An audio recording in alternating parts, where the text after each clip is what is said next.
kid shoulder press.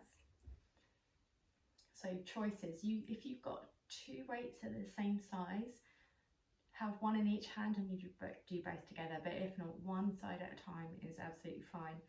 So here we want to make sure that the elbow is a little bit in front of the torso, it's not behind, because the optimal position to overhead press in a strict position is when the wrist is directly over the elbow. That's going to make it a really solid and strong push-up, much stronger than being in that position with the elbow in front of the wrist, or with that position with the elbow behind the wrist, because that's just going to go forwards and you're not going to be able to apply as much of the strength in your torso as you would if you're in this position.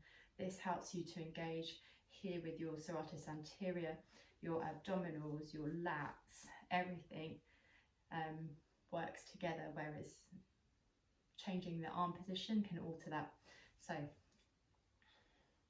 I like to, if you've got a kettlebell in particular, this is a comfortable position for it to be in, so it's lightly resting on the back.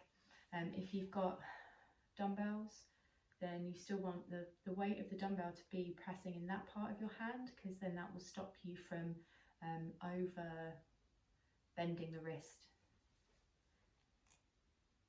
So it's elbow slightly in front, thumb gently touching the shoulder, and then you're going to push straight up. Ideally here you want your arm and your ear to be level, and you can pop your head forwards a little bit more with the arm a little bit further back if you're used to doing Olympic weightlifting, because that will transfer over. If your mobility restricts you from getting in that position, then having the arms slightly in front is probably what is going to be achievable for you whilst you're in a seated position. And so you just work with what you can, but then your end goal is to work towards bringing your arm so it's in a straight line. If you can as well, lock the arm out.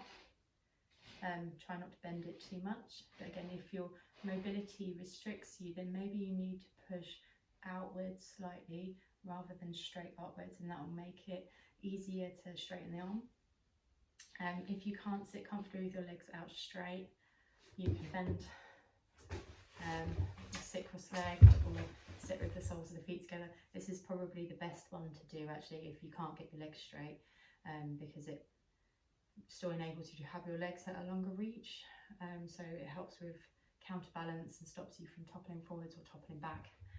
If you've got a resistance band, a long resistance band, sit underneath one part of it and then take hold, one in each hand. I like to have it behind me rather than in front of me, just feels more comfortable, but still have the arms in the same position so the elbows are slightly in front of the shoulders, and then push up and back down.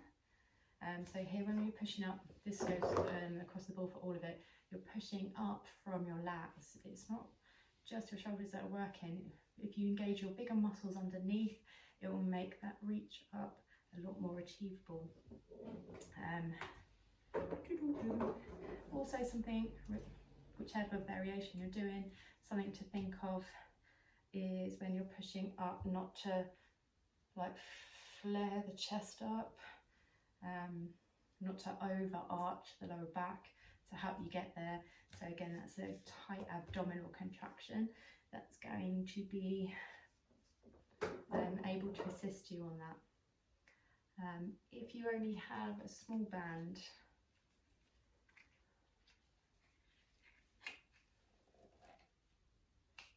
you just pick the point where you need to anchor it with the opposite hand, so it helps to push that hand like into something solid.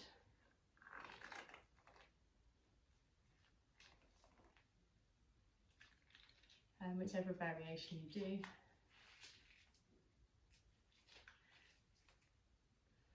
Pick the rep range that's going to be most appropriate for it, so you get a nice burn at the end.